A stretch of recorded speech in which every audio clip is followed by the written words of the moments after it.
Hello বন্ধুরা, কেমন আছেন সবাই? আশা করি ভালোই আছেন।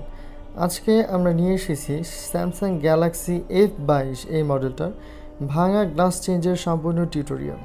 তো এখানে আপনারা দেখতে পারতেছেন যে আমাদের যে মোবাইলটা আছে সেটার ডিসপ্লে উপর দিয়ে ভেঙে গেছে, বা ডিসপ্লেটা সম্পূর্ণ দেখা যাচ্ছে এবং টাচ প্রপারলি কাজ করতেছে।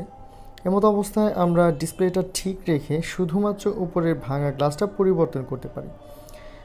সেই কারণে আমাদের প্রথমেই এই মোবাইলটার ব্যাকশেলটা খুলে নিতে হবে। এখানে আপনারা দেখতে পাচ্ছেন যে একটা ওপেনারের সাহায্যে আমরা সুন্দরভাবে ব্যাকশেলটা খুলে নিচ্ছি। তো ব্যাকশেল খুলে নেওয়ার সময় অবশ্যই আপনার যে ফিঙ্গারপ্রিন্টের যে সেন্সরটা আছে সেটার দিকে অবশ্যই লক্ষ্য রাখতে হবে, যাতে আপনার এই ফিঙ্গারপ্রিন্টের যে সেন্সরটা আছে সেটা ছিঁড়ে না যায়।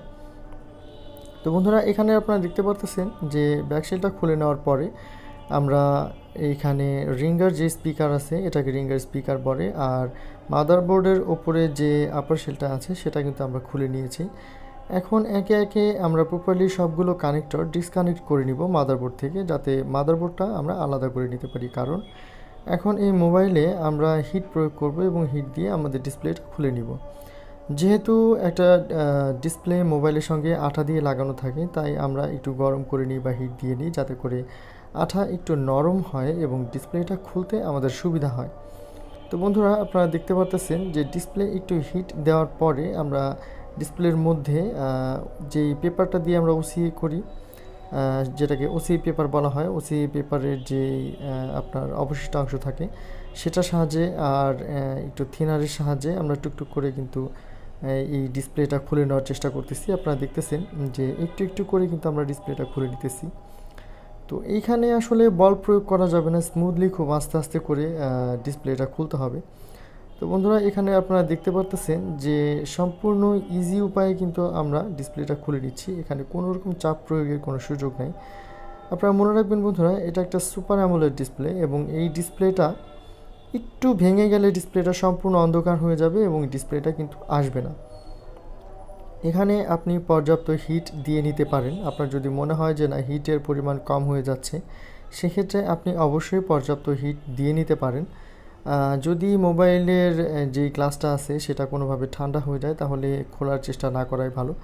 আপনি আবারও হিট প্রয়োগ করে নিতে পারেন। এখানে বারবার হিট দেওয়াটা আমি দেখাচ্ছি না, তার কারণ ভিডিও বেশ লম্বা হয়ে যাবে।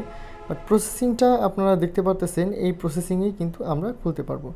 এখানে আমি বিভিন্ন অবশিষ্টাংশ ব্যবহার করতেছি, ওসি পেপারের অবশিষ্টাংশ, স্ক্রিন প্রোটেক্টরের অবশিষ্টাংশ, এবং অবশ্যই এগুলো পাতলা ও নমনীয় হতে হবে। যদি বেশি হার্ড হয় তাহলে কিন্তু ডিসপ্লেটা ভেঙে যাওয়ার সম্ভাবনা থাকে। তো টেক ইউর টাইম, যত সময় লাগে আপনি সময় নিন, অসুবিধা নেই। একটা ডিসপ্লে খুলতে 10-15 মিনিট, 20 মিনিটও সময় লাগতে পারে। এইভাবে আস্তে আস্তে আপনি ডিসপ্লেটা যদি খুলেন তাহলে আমার মনে হয় নষ্ট হওয়ার সম্ভাবনা খুবই কম থাকবে। এখানে এই ডিসপ্লেটা খুলতে আমার আনুমানিক 10 থেকে 12 মিনিট সময় লেগেছে, বাট ইনশাল্লাহ আমি খুব সুন্দরভাবে এটা খুলতে পেরেছি। তো আমি আপনাদের দেখাচ্ছি যে ডিসপ্লেটা খুলেছি, ডিসপ্লেটা এখনও ভালো আছে কিনা। তো সেটা দেখানোর জন্য আমরা মাদারবোর্ডটা ডিভাইসের সঙ্গে লাগিয়ে নিলাম এবং যে রিবনটার সাহায্যে ডিসপ্লের আলো আসবে রিবনটা লাগাই নিলাম।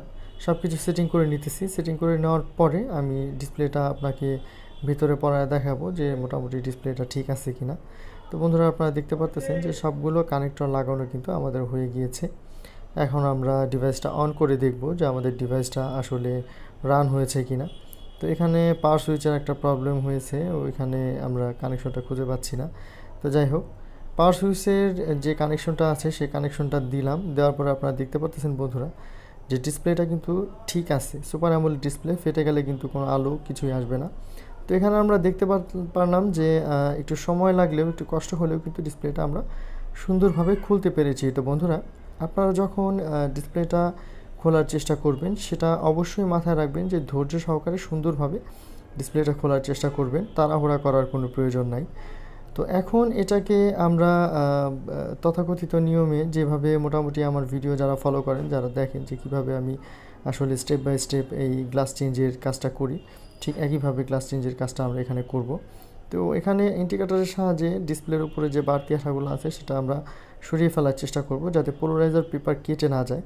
মাঝে মধ্যে এই সামান্য আঠার জন্য পোলারাইজার পেপার কেটে যায়। কাঁচের টুকরার জন্য পোলারাইজার পেপার কাটে, বিভিন্ন কারণে কাটতে পারে, বাট আমরা এখানে সম্পূর্ণ সতর্কতা নেওয়ার চেষ্টা করব যাতে আমাদের কাজে কোনো ব্যাঘাত না ঘটে। পোলারাইজার পেপার কেটে গেলে কিন্তু পরবর্তীতে আরও অনেক পরিশ্রম হয় পোলারাইজার পেপারটা আপনার লাগাতে গিয়ে। তো বন্ধুরা, এখানে আমরা একটা সেপারেটর মেশিনের ওপরে ডিসপ্লেটা রেখে দিয়েছি। অ্যারাউন্ড 70 to 80 ডিগ্রি সেলসিয়াস তাপমাত্রা আমরা এখানে দিয়ে দিব। এরপরে হচ্ছে মোটামুটি অ্যারাউন্ড 1 মিনিটের মতো আমরা ডিসপ্লেটা হিট হতে দিব এবং 1 মিনিট পরে বা 30-40 সেকেন্ড পরে আমরা ডিসপ্লেটা কাটা শুরু করব। এখানে আপনাকে হাত দিয়ে ফিল করতে হবে, অনুভব করতে হবে যে হ্যাঁ ঠিক আছে, হিটটা ঠিক আছে, এখন আমি আসলে কাজটা শুরু করতে পারি। ঠিক ওই সময়টা আপনি কাজ শুরু করবেন। তো এটা আসলে কাজ করতে করতে অভিজ্ঞতা হয়ে যাবে, একবারেই পারা যায় না, আস্তে আস্তে করে পারবেন। তো এখানে আপনারা দেখতে পারতেছেন যে আমাদের কিন্তু ডিসপ্লেটা মোটামুটি ক্লিয়ারভাবে কাটা শেষ হয়ে গেছে, কোনো ঝামেলা হয় নাই। তো এখন ডিসপ্লের উপরে যে আঠা আছে সেই আঠাটা মোটামুটি আমরা মোটর দিয়ে পরিষ্কার করে নিব। তো দর্শক বন্ধুরা, আপনারা যারা এই ভিডিওটা দেখতেছেন, যারা নিজেদের মোবাইল সার্ভিসিং করাতে চান, তারা অবশ্যই আমাদের সঙ্গে যোগাযোগ করতে পারেন। আমাদের দোকানের ঠিকানা অক্টোপাস ইলেকট্রনিক্স, হাফিজ বিল্ডিং, নীলটুলি, ফরিদপুর। যারা ফরিদপুরের বাইরে অবস্থান করেন তারা অবশ্যই ডিসক্রিপশনে থাকা লিঙ্কের মাধ্যমে আমাদের সঙ্গে যোগাযোগ করতে পারবেন। ভিডিও ডিসক্রিপশনে ফেসবুক পেজের লিঙ্ক দেওয়া আছে, সেখানে আপনি সরাসরি চাইলে আমাদের সঙ্গে যোগাযোগ করতে পারবেন। তো বন্ধুরা, এখানে আপনি দেখতে পারতেছেন যে আমাদের আঠা পরিষ্কার করা কিন্তু প্রায় হয়ে গেছে। তো আরেকটা ব্যাপার আমি জানিয়ে রাখি বন্ধুরা, এই ভাঙা গ্লাস আসলে ম্যাক্সিমাম ভাঙা গ্লাসই চেঞ্জ করা যায়। আপনার 80% ক্ষেত্রে ভাঙা গ্লাস চেঞ্জ করা যায়। কিছু কিছু মোবাইলের গ্লাস চেঞ্জ করা যায় না বা টাচ চেঞ্জ হয় না, ওগুলো বাদে মোটামুটি 80-90% ক্ষেত্রেই ভাঙা গ্লাস বা টাচ চেঞ্জ করা যায়।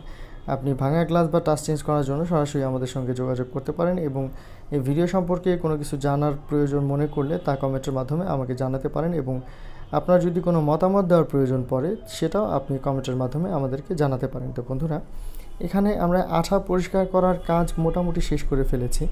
এখানে আমরা ফাইনালি আঠা পরিষ্কার করার জন্য ম্যাজিক স্পঞ্জের সাহায্য নিয়েছি, যেটা আমরা আঠা রিমুভের জন্য কাজ করে থাকি, আর একটা উইপস দিয়ে ফাইনালি আমরা ডিসপ্লেটা সুন্দরভাবে পরিষ্কার করে নিচ্ছি। তো বন্ধুরা, এখন আমাদের ডিসপ্লের ওপরে ওসি গ্লাস লাগানোর পালা।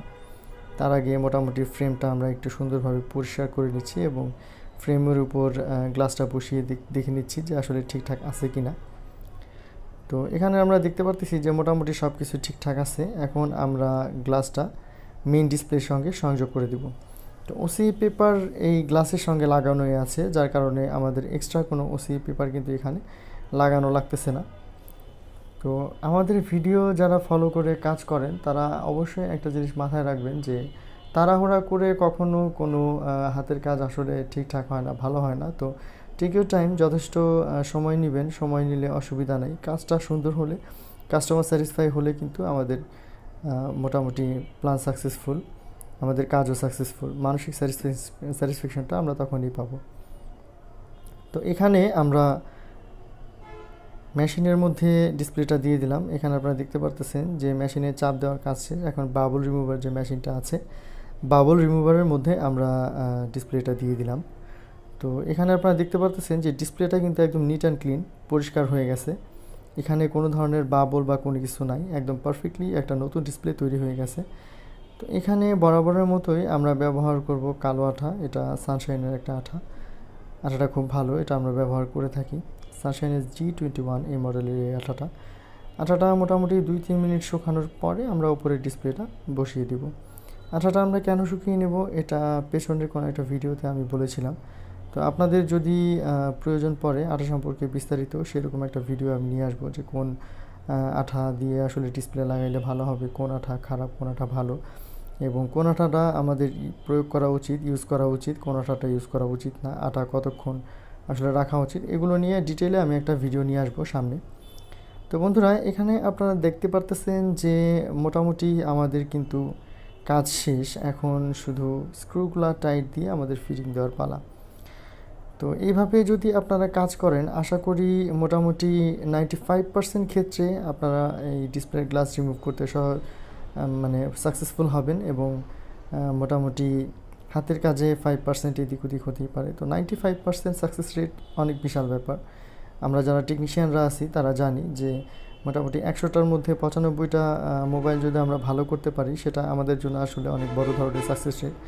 আর যারা মোটামুটি হ্যান্ডসেট রিপেয়ার করাতে যান, হ্যান্ডসেট ব্যবহার করেন না এমন লোক আসলে নাই এই দুনিয়ায়, আপাতত খুঁজে পাওয়া যাবে না, বা খুঁজে পাওয়া গেলেও খুবই কম। যারা হ্যান্ডসেট রিপেয়ার করান তার একটা কথা মনে রাখবেন, যে কোনো টেকনিশিয়ান আপনি যার কাছে যান না কেন, সে কিন্তু সর্বোচ্চ চেষ্টা করবে আপনাকে বেস্ট সার্ভিসটা দিতে, যাতে আপনার সার্ভিসটা ভালো হয় এবং পরবর্তীতে আপনি তার কাছে আসেন।